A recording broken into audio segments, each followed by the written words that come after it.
Maybe try getting a real job like normal people, Brenda announced, her voice slicing through the country club brunch atmosphere. My spine stiffened as if electrified.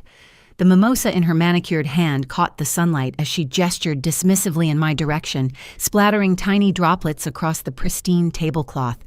My father's eyes remained locked on his eggs. Benedict, his shoulders hunched inward like a turtle retreating into its shell. This consulting nonsense. What even is that? Walking into companies and telling them what to do, please. Her words hung in the air between us, each syllable dripping with condescension. The question pressing against my ribs wasn't whether to reveal I'd just closed the acquisition of her company, but whether to savor her expression when I walked into her office as the new owner in 48 hours. After 6 months of careful due diligence on MedTech Corporation and its questionable practices, our acquisition team had finally sealed the deal on Friday. My name is Rachel, I'm 28 and the founder of a private equity firm. This is the story of how I transformed from a family disappointment to the architect of perfect justice. Dad shifted uncomfortably beside his new wife. We'd endured this routine for 6 months ever since he married Brenda after a whirlwind romance that began at his retirement party and ended at a Vegas chapel. She was 15 years younger, ambitious, and very concerned about the family image, especially my apparent failure to uphold it. Rachel does well for herself, Dad offered weakly, the same hollow defense he'd used in every similar conversation. Does she, though? Brenda examined me over her designer sunglasses, her gaze clinical and dismissive. That Honda in the parking lot, is that yours? It must be 10 years old. And consulting, what does that even mean? Do you have health insurance? A 401k? A future? The irony tightened around my throat like invisible hands. Sterling Equity, my private equity firm that I'd founded 5 years ago after leaving investment banking, had just finalized the acquisition of MedTech Corporation, where Brenda had worked for 12 years. The pharmaceutical company was hemorrhaging money due to lawsuits over their aggressive opioid marketing.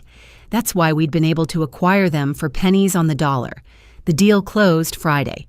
Today was Sunday. Tomorrow I'd be walking into their headquarters as the new owner. Yet here she sat, believing herself my superior in every way that mattered. I manage, I said, maintaining the understated persona I'd cultivated for years. The simple sundress I wore concealed the woman who controlled assets worth billions. The old Honda in the parking lot hid the truth of someone who could buy this entire country club without blinking. Managing isn't thriving, sweetie, Brenda continued, her voice sticky with false concern. Look, I get it. Not everyone can handle corporate life. The pressure, the competition, the real responsibility. But maybe try starting somewhere entry-level. I could put in a word at MedTech Corporation. We always need administrative assistance. My stomach clenched as she outlined my inadequacies with surgical precision. My age, drifting through your 30s, I'm 28. Even worse, these are your prime earning years. My career, while you're consulting, I'm pulling in, 6 figures plus bonuses. My contributions to society. Just last quarter, I moved $3.2 million in products. When I pointed out that selling opioids was definitely a contribution, her face flushed crimson. Pharmaceutical solutions for legitimate pain management, she corrected, her voice tight. And it's honest work. Transparent. Not like showing up to companies and what do you even do exactly? Different things for different clients. See, that's not a real answer, she pounced. That's what people say when they're embarrassed about their job, or lack thereof. Dad finally intervened, his voice barely audible. Brenda, maybe we could talk about something else. No, David. Someone needs to have this conversation with her. She leaned forward, the predatory gleam in her eyes unmistakable. At your age, I was already regional sales manager. I had a team, a company car, stock options. What does Rachel have? Business cards that say consultant. I don't use business cards, I said. Of course you don't. Too much commitment, right? Like everything else in your generation. Every word she spoke tightened the spring within me. Tomorrow, her world would shatter. Tomorrow, her carefully constructed superiority would crumble. The anticipation of justice made my fingertips tingle. You know what your problem is? She continued, on a roll now. No accountability. In pharmaceutical sales, you have quotas, metrics, real measurements of success. In consulting, you can just float, make it all up as you go. There's definitely creative aspects, I agreed. Creative? She said it like a curse. Your father mentioned you studied business at Northwestern. Such a waste. That education could have gotten you indoors at real companies. But no, you chose the easy path, consulting. She turned to my father. We need to stop enabling her, David. No more loans, no more bailouts when her little projects fail. I've never asked Dad for money, I said quietly, because you're too proud, which is why you're still driving that embarrassing car and wearing... She gestured vaguely at my simple sundress. Whatever this is. Brenda, Dad said more firmly. That's enough. I'm trying to help her, Brenda insisted. Someone has to be honest. In the real world, the corporate world, appearance matters. Success matters. Stability matters. You're absolutely right, I said. Stability is important. Her expression brightened. So you'll let me set up that interview? Entry level, but at least it's a foot in the door. Show up on time, dress professionally, borrow something from me if you need to, and try to look interested when they explain the filing system. I allowed my lips to curve into the slightest smile. I'll think about it. The rest of brunch passed with Brenda outlining my many failures and her many successes, the time she'd won Salesperson of the Month, the conference in Miami where she'd worked with major players, the promotion she was certain was coming. Regional Vice President, she preened. My manager hinted it's in the works. Of course, with my numbers, it's obvious. I've been carrying my team all year. Little did she know her manager would be looking for a new job by this time tomorrow. As we waited for the valet, Brenda couldn't resist one final dig. That dress, is it from Target? No judgment. We all start somewhere. I remember when I could only afford discount stores, but that was before I got serious about success. My Honda arrived first. The valet looked apologetic, handing over the keys to the decade-old Civic. Brenda's leased BMW pulled up next, gleaming with implied success. Think about what I said, she called out. Real job, real future. I'm only hard on you because I care. I nodded, sliding into my perfectly maintained car. I'll definitely be thinking about everything you said today. Monday morning arrived with beautiful sunshine and a series of encrypted messages from my team. Transition team in place. Legal has finalized all documentation. IT ready for system integration. Security briefed on potential issues. I dressed carefully. Not the power suit Brenda would expect from a CEO, but a simple gray pantsuit that said competence without ostentation. The kind of outfit that could blend into any level of corporate hierarchy until you notice the details. The perfect tailoring, the $800 shoes that looked like they cost $80, the watch that appeared normal until you recognized the Patek Philippe movement. MedTech Corp's headquarters occupied a gleaming tower in the financial district. I'd been there before during due diligence, but always after hours with the acquisition team. This was my first time walking through the front door during business hours. Name? The security guard asked. Rachel Tanner, I replied. I have a 9 a.m. with the transition team. He checked his list, did a double take, checked again. Miss Tanner, the new CEO. Yes. Welcome. Let me get you a badge and escort. No escort necessary. I know where the conference room is. The executive elevator required a special key, which the guard provided with shaking hands. As I rose to the 20th floor, I thought about Brenda, probably somewhere in the building right now, preparing for her Monday morning sales meeting with no idea her world was about to shift. The conference room was packed. Legal team, HR directors, department heads, and the outgoing leadership all assembled around a massive oak table. They stood when I entered, corporate reflex when power walked in. Good morning, I said, taking my seat at the head. Let's begin. The next 2 hours were a blur of presentations, transitions, and strategic adjustments. I'd done this before with other acquisitions, but MedTech was special, not just because of Brenda, but because the company represented everything wrong with pharmaceutical sales: aggressive marketing, questionable ethics, profits over patients. The sales restructuring, my CFO said, sliding a document across the table, will be eliminating several regional positions and refocusing on ethical prescribing practices. Which regions? Southwest primarily. That's where the most aggressive tactics have been documented. Brenda's region. Our investigation team had spent months tracking her division's practices, documenting inflated numbers and questionable tactics, all while maintaining strict confidentiality to prevent information leaks to current management. At 11 a.m., word went out. All hands meeting in the main auditorium, mandatory attendance. The rumors had been flying since security guards started updating access badges and IT began password resets. MedTech's 3,000 employees filed in with the nervous energy of people who knew change was coming. I watched from backstage as Brenda entered with her sales team, still confident, still checking her phone for client messages that would never be answered. She'd chosen a seat in the middle, visible enough to be seen as a player, not so front as to seem eager. The outgoing CEO made brief remarks about exciting transitions and new directions before introducing me. I walked onto the stage to polite, confused applause. Most employees had no idea who I was. To them, I probably looked like another consultant. Good morning, I'm Rachel Tanner, managing partner of Sterling Equity and your new CEO. The room fell silent. Every eye fixed on me, including one pair that widened with horrified recognition. Brenda's mouth had fallen open, her face draining of color so rapidly I could almost hear her pulse pounding from across the auditorium. I know change is unsettling, I continued, maintaining eye contact with her, but I want to be transparent about our direction. I outlined the vision, ethical practices, sustainable growth, accountability for past mistakes. Then the hard part. Effective immediately, we're restructuring our sales division. The days of pushing volume over patient welfare are over. Some positions will be eliminated. Others will be retrained.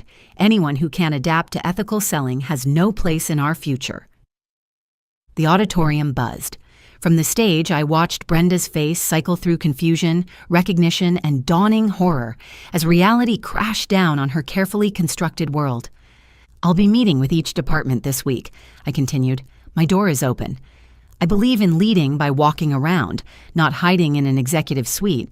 You might see me in the cafeteria, the sales floor, even the parking garage, because real leadership means understanding every level of the organization. Questions. Hands shot up.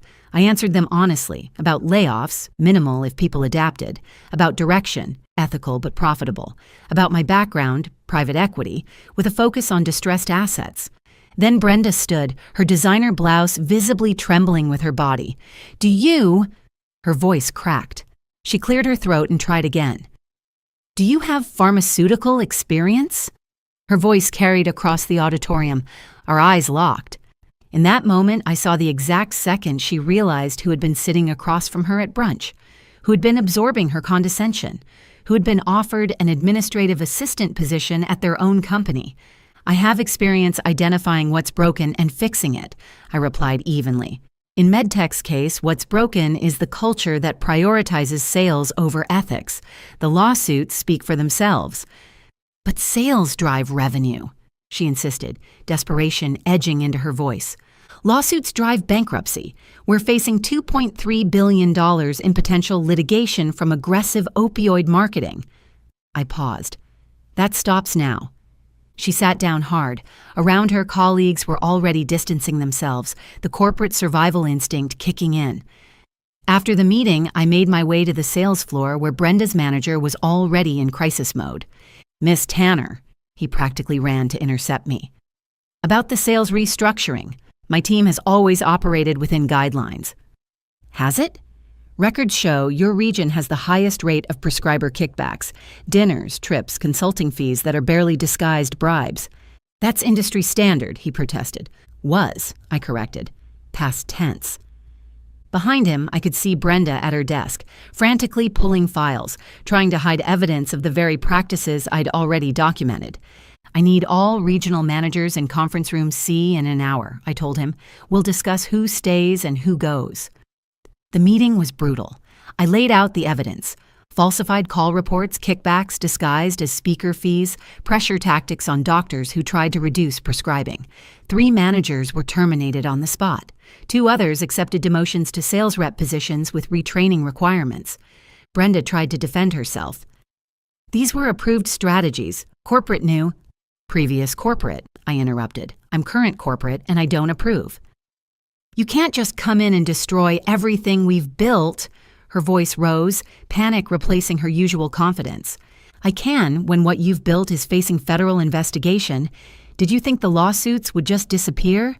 That patients dying from pills you pushed wouldn't have consequences? I was following orders. And now you're following new ones. Effective immediately, you're on administrative leave pending investigation into your sales practices.